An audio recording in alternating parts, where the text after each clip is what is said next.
I know scams. I'm too smart. I'd never fall for it. Wait, what is this? Picture the person you think falls for scams. Go ahead, close your eyes if you want. You're probably imagining your grandmother squinting at a suspicious email. Maybe your grandfather reading a pop-up that says he's won a cruise. You're probably imagining someone older, slower, maybe a little confused by technology. And you're probably thinking to yourself, that would never be me. And that right there, that certainty, that confidence is exactly why younger people are losing billions of dollars every single year to fraud. Not because they're careless, not because they're uneducated, but because they are absolutely convinced that they are too smart to be fooled. Here is the number that stops people cold. According to the Federal Trade Commission, the FTC, adults under the age of 40 are actually more likely to report losing money to fraud than adults over the age of 60. Let that sink in. Not a little more likely. Measurably, consistently, statistically more likely. The generation that grew up with the internet. The generation that can spot a deepfake. The generation that knows what phishing is getting scammed at higher rates than the generation that still prints out MapQuest directions and calls tech support when the Wi-Fi goes down. And yet, almost nobody talks about this. The entire cultural conversation around scam prevention is built around protecting the elderly. Public service announcements feature silver-haired retirees being tricked over the phone. Banks flag suspicious activity for customers over 70. And in every family dinner table conversation about online safety, it's the kids warning the parents, not the other way around. We have built an entire mythology around who gets scammed. And that mythology is not just wrong. It is actively dangerous, because it has left an entire generation completely unguarded. Now, before we go further, let's be honest about the data. The FTC's Consumer Sentinel Network reports, year after year, that older Americans tend to lose larger sums per individual incident. They are often targeted for higher stakes fraud, like investment schemes and romance scams that extract enormous amounts over time. That nuance matters, but when it comes to the sheer frequency of falling victim, the rate at which people actually report being deceived and losing money, younger Americans are bearing the brunt. And if frequency is the measure of a generation's vulnerability, then Gen Z and millennials have a serious problem. So the real question isn't whether this is happening. The data is clear. The real question is why? Why would the most digitally literate generation in human history be the one getting played? Why would people who spend hours a day online, who understand algorithms, who have been warned 1,000 times about online fraud, still fall victim at record rates? The answer is not stupidity. It is not laziness. The answer is something far more structural, far more psychological, and far more unsettling. And it begins with the one thing younger people trust most: themselves. Problem setup. Let's establish what we actually mean when we talk about scams targeting younger people, because this is where the first misconception kicks in hard. When most people think of fraud, they think of elaborate schemes, a Nigerian prince, a lottery you never entered, a phone call from someone pretending to be the IRS. Those kinds of obvious, clunky frauds do still exist, and they do still catch people. But the landscape of fraud in 2024 and beyond looks almost nothing like that. It is sleek. It is fast. It is personalized. It lives inside the same apps you use every day, inside the same platforms you scroll through every morning. And it speaks your language fluently. The FTC's 2023 Consumer Sentinel data revealed that social media was the #1 contact method for fraud, targeting people aged 18 to 39.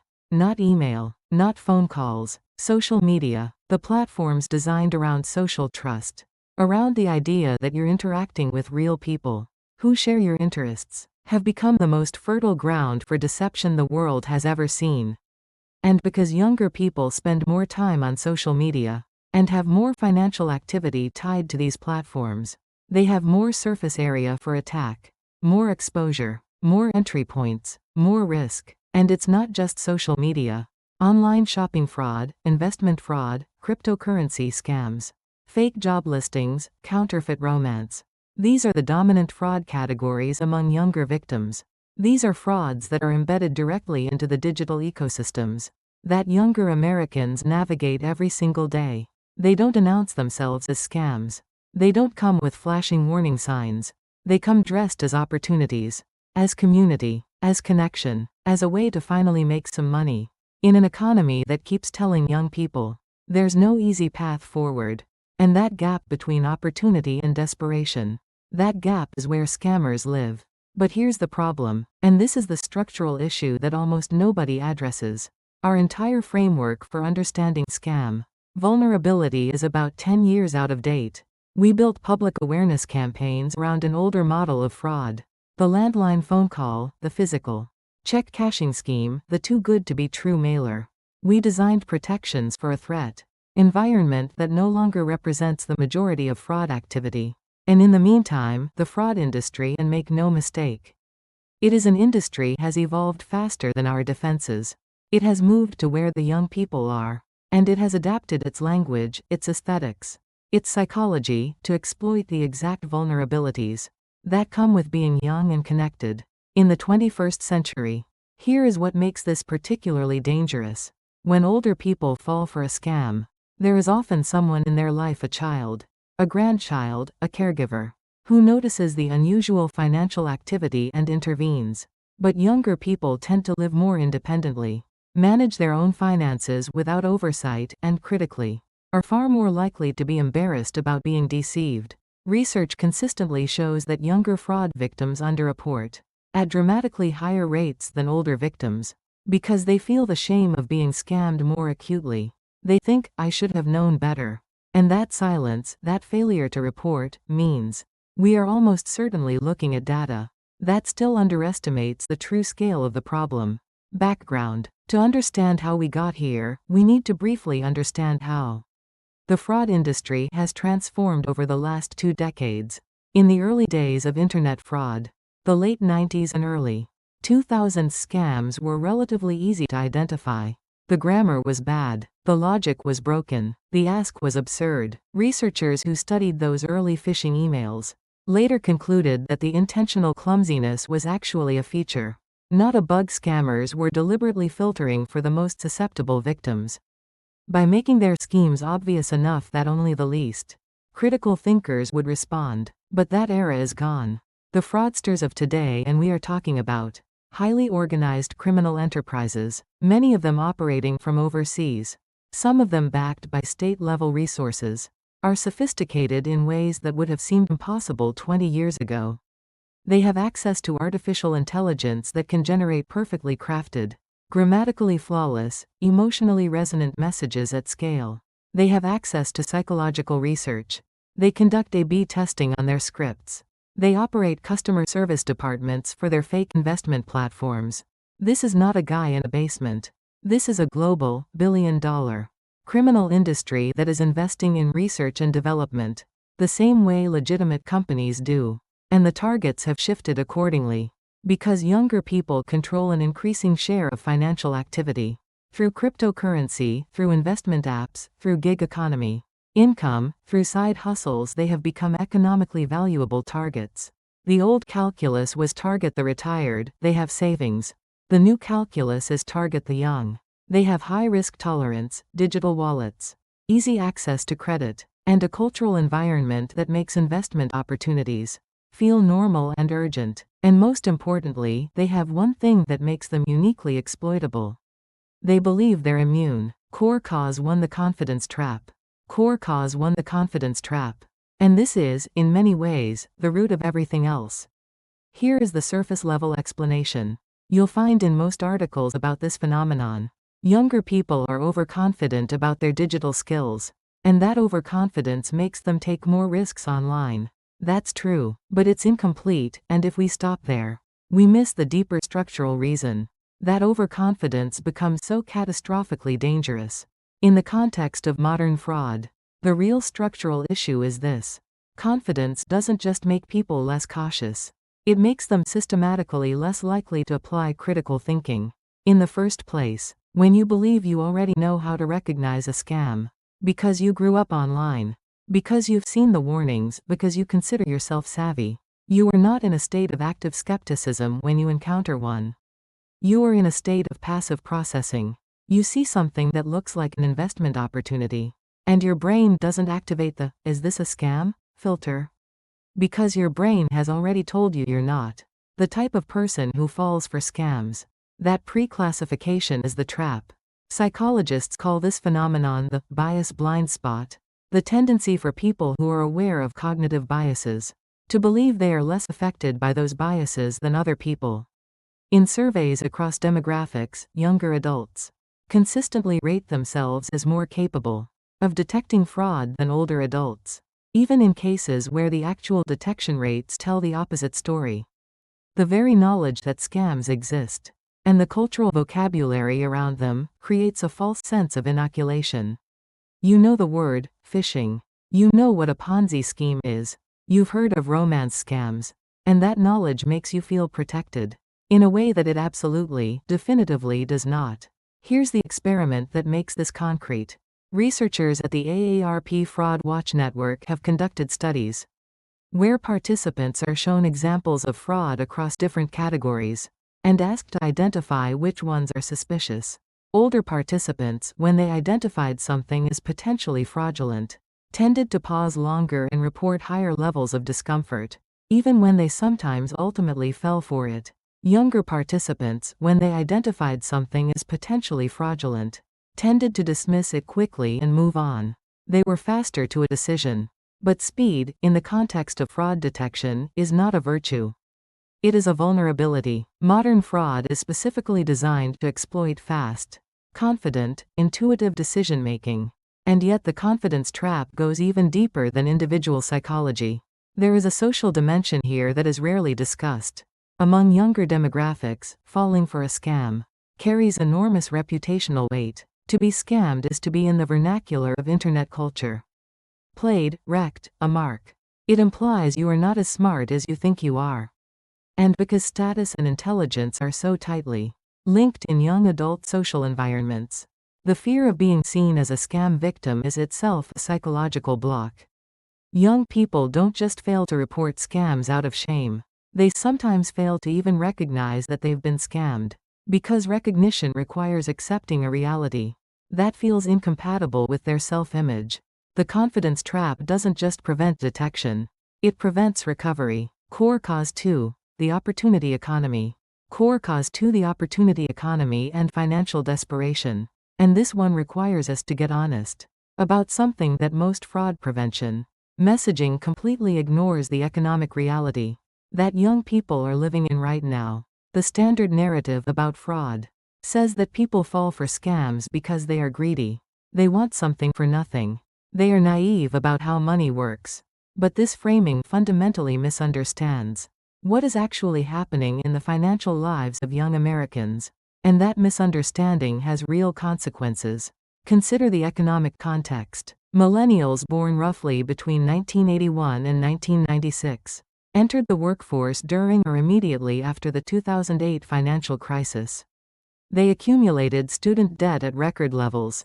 They watched home ownership become increasingly inaccessible. They experienced wage stagnation while the cost of living in major cities climbed to historic highs. And then, just when they were beginning to get financial footing, the pandemic hit, disrupting careers, savings, and long-term plans all over again. Gen Z has inherited a similar landscape, entering a job market characterized by instability, contract work, and a gig economy that offers flexibility in exchange for security. Core cause 3, the social trust architecture. Core cause 3, the social trust architecture. And this may be the most insidious of the structural causes, because it exploits something genuinely good: the human need for community and connection, and weaponizes it with devastating efficiency. Here is the surface-level explanation. Younger people trust social media influencers and online communities more than traditional institutions, and that misplaced trust makes them vulnerable. True, but shallow. The deeper structural issue involves understanding how trust actually functions in digital social environments, and why the architecture of those environments is fundamentally incompatible with fraud protection. Traditional social trust operates through repeated exposure over time. You trust your neighbor because you have lived next to them for years. You trust your banker because you have watched them operate consistently within an institution that has a physical presence. regulatory oversight, and a long track record. You trust a doctor because they have credentials that can be verified through established, slow-moving institutional channels. All of these trust mechanisms are relatively resistant to fraud because they require time, consistency, and verifiable on completely different principles. On platforms like Instagram, TikTok, YouTube, and X, trust is built through perceived authenticity, relatability, and social proof: likes, followers, engagement metrics. These signals are fast to accumulate, easy to fabricate, and almost impossible for a casual observer to verify. A fraudulent account can purchase followers, generate fake engagement, steal testimonials from legitimate creators, and build the visual markers of credibility in a matter of days. The platform architecture does not distinguish between organic trust, built over years, and artificial trust built over days. To the algorithm, both look the same. And younger people who have spent most of their social lives in digital environments have developed trust calibration systems designed for this architecture.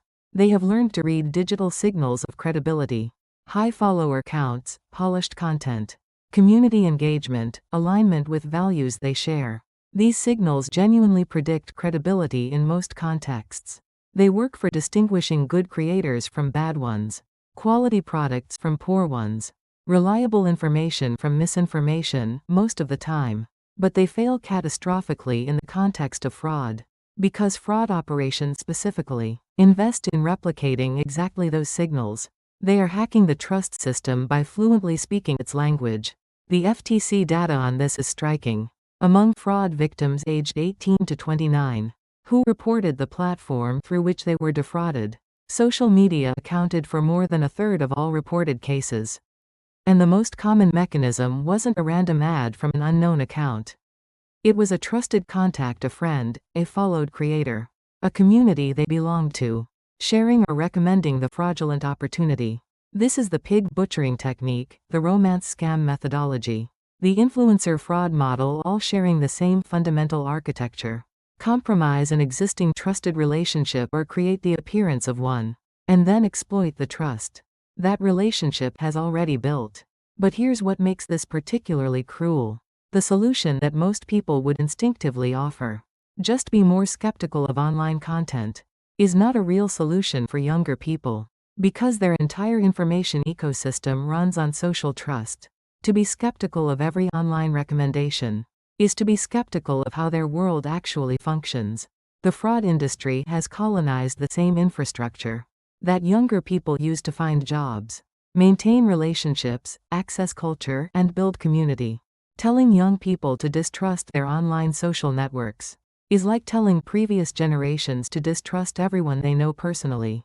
It is not wrong advice, but it is advice that, if fully applied, would require dismantling the primary way in which young people participate in social and economic life.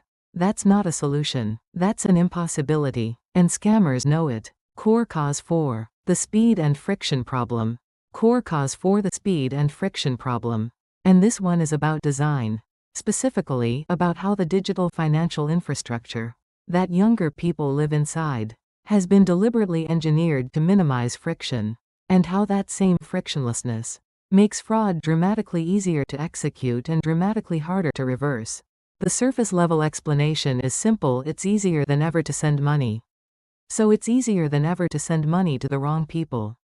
But the structural issue runs much deeper than that.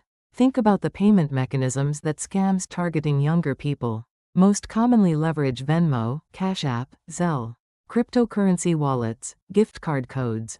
These are not accident. These specific payment methods share two critical features. First, they are nearly instantaneous. Second, they are nearly irreversible. Traditional bank wire transfers have delays and verification steps built in, steps that, while annoying in legitimate transactions, serve as structural opportunities for a victim to reconsider, to check with someone else, to notice that something is wrong. The new generation of payment tools has stripped those delays out in the name of user experience. The result is a payment environment that is extraordinarily efficient and extraordinarily dangerous. And the speed problem is not just about payment mechanics. It is about the entire rhythm of digital commercial life. that younger people have been conditioned to operate within. Flash sales, limited time offers, FOMO-driven investment windows. Act now before the opportunity closes. The entire architecture of digital commerce is built around urgency. Legitimate urgency for legitimate products. Manufactured urgency for fraudulent ones. And because younger people have spent years navigating an environment where fast action on limited time opportunities is genuinely rewarded, their fraud detection systems are calibrated to tolerate urgency without flagging it as suspicious. Here is the number that illustrates this with brutal clarity.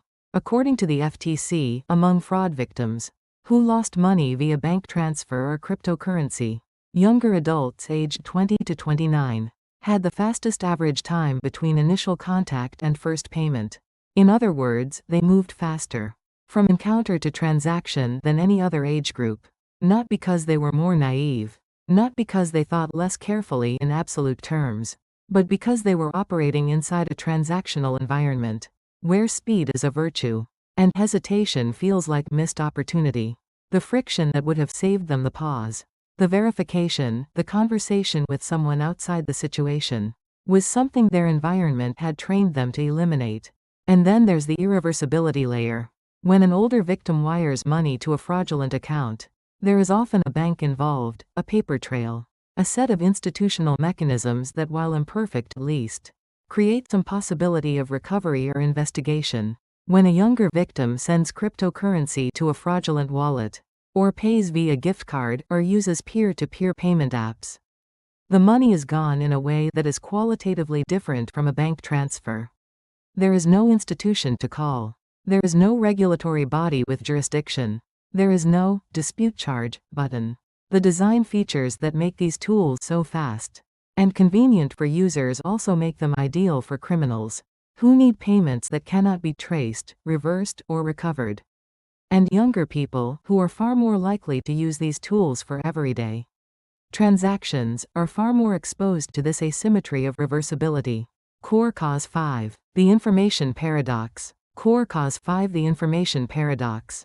And this is, in some ways, the most counterintuitive of all the structural causes, because it involves the argument that more information, specifically, more awareness about fraud, can actually make people more vulnerable rather than less. This sounds wrong. It sounds like something a scammer would want you to believe. But bear with this, because the data and the psychology here are important.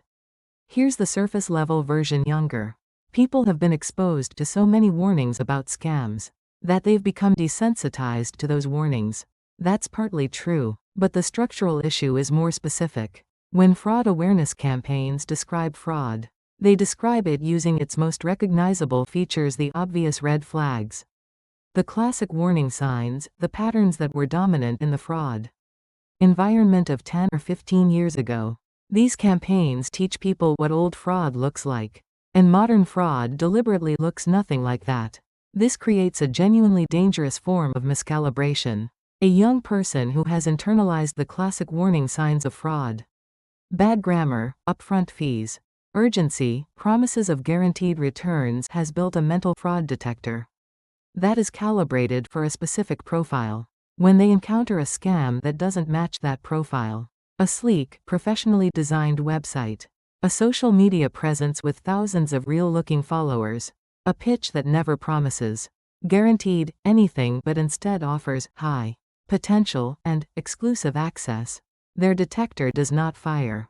Not because they haven't been warned, but because they've been warned about the wrong things. There is research on this from the behavioral economics literature that is genuinely alarming. Studies on what's called illusion of explanatory depth, the gap between how well people think they understand something and how well they actually understand it, consistently find that exposure to partial information about a complex system can increase confidence in understanding that system without meaningfully improving actual comprehension. In the context of fraud, this means reading an article about how phishing works does not make you meaningfully better at detecting phishing, but it does make you feel like you're better at detecting phishing. And that gap between felt competence and actual competence is precisely where modern scammers operate. The information paradox also manifests in a subtler way. The sheer volume of information that younger people process daily. The average Gen Z user encounters thousands of pieces of content per day across multiple platforms. Navigating that volume requires by necessity a mode of fast, pattern-matching consumption, where most content is processed at low cognitive depth. This is not a character flaw.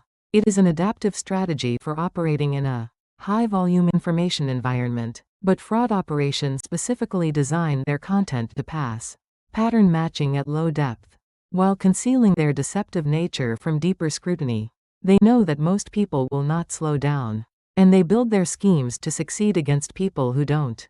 And yet, and this is crucial, the answer is not simply slow down and think harder. That prescription, while not wrong, misses the systemic dimension entirely. We cannot solve a structural problem with individual behavioral change alone. The information paradox is not just about how individuals process information. It is about how platforms design information environments, how algorithms amplify certain types of content, how the attention economy creates conditions where thoughtful evaluation is systematically deprioritized. These are design choices, regulatory choices, and economic choices. And solving them requires intervention at the level of systems, not just individual mindset. Conclusion. So let's bring this back to where we started. You pictured your grandmother. You pictured your grandfather. You pictured someone older, slower, less connected to the digital world. You thought not me. And we have now spent the last half hour systematically, structurally, evidentially dismantling that picture, not to embarrass anyone, but because the picture itself is the problem. The confidence trap tells us we are immune when we are not. The opportunity economy tells us the risk is worth taking when we are too desperate to evaluate it clearly. The social trust architecture tells us we can rely on our networks when those networks have been infiltrated. The speed and friction problem tells us to move fast when slowness would save us. And the information paradox tells us we are informed when we are, in fact, dangerously miscalibrated. 5 causes. 5 structural vulnerabilities. None of them signs of individual weakness or stupidity. All of them features of an environment specifically designed by criminal actors to exploit the conditions of young adult life in the digital age. And yes, older people lose more money per incident. Yes, the devastating 6-figure losses are more likely to hit people in their 50s, 60s, and 70s who have spent decades accumulating savings. That is real, and that suffering is real. And those victims deserve protection too. But the framing that has dominated public conversation, that fraud is primarily an elderly problem, that it exploits confusion and technological unfamiliarity, has left an entire generation unprotected, uninformed, and convinced that they are the ones who should be doing the protecting. It does not target weakness. It targets strength. It targets the confidence of the digitally fluent. It targets the optimism of the economically aspirational. It targets the social connectedness of the community-oriented. It targets the efficiency of the fast-acting. It targets the knowledge of the informed. Every attribute that younger people are proud of. Every quality that defines the most engaged and capable members of their generation. These are not shields. They are, in the hands of a sophisticated criminal operation, precisely calibrated attack surfaces. I want you to sit with that for a moment, because it is not a comfortable thing to hear. The thing that makes you feel protected is the thing being used against you. Not despite your intelligence. Because of it. Not despite your connectivity. Because of it. Not despite your awareness. Because of it, modern fraud has evolved, specifically to exploit the characteristics of the people most likely to believe they cannot be fooled. And until we understand that, really understand it, not just know it as a fact, but feel its implications, we will keep losing. So what do we do with this? What does knowing this actually change? The first and most important thing it changes is the conversation. We need to stop having a conversation about fraud that is exclusively about protecting vulnerable populations, defined by age and technological unfamiliarity. We need to start having a conversation about fraud that acknowledges the full demographic landscape of victimization, that includes and centers the young, the educated, the digitally active, the financially ambitious. That is not a comfortable conversation for institutions that have built their awareness Campaigns around a different model. The second thing it changes is the policy agenda.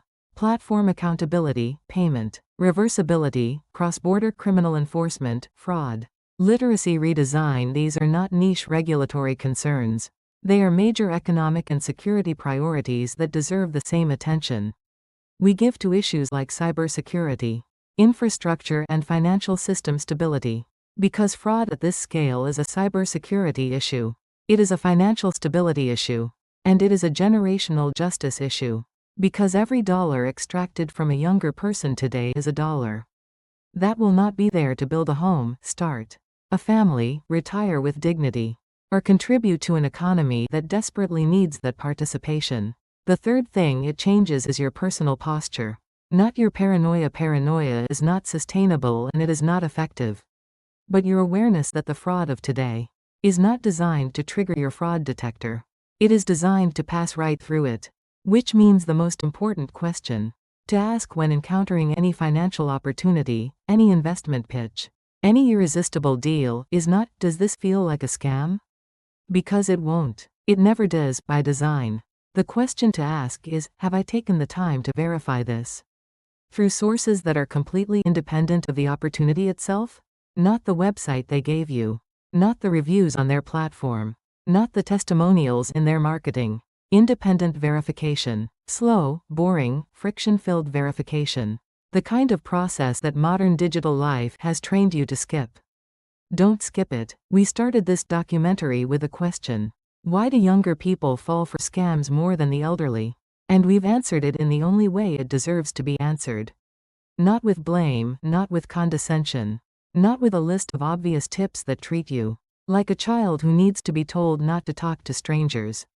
We've answered it by looking honestly at the structural, psychological, economic, and technological forces that have converged to make this generation specifically vulnerable. And in understanding those forces, we find not a cause for shame, but a cause for action. Because here is the truth that the data, the research, the psychology, and the economics all point toward the generation that is falling for scams. The most is not falling because they are naive. They are falling because they are exactly the kind of people that $1 trillion global criminal industry has decided are worth targeting. And if that's the story, if the most capable, most connected, most ambitious generation in history is being systematically exploited by one of the most sophisticated criminal ecosystems ever assembled, then the real question is not how to make young people more careful. The real question is, why are we making them fight this alone?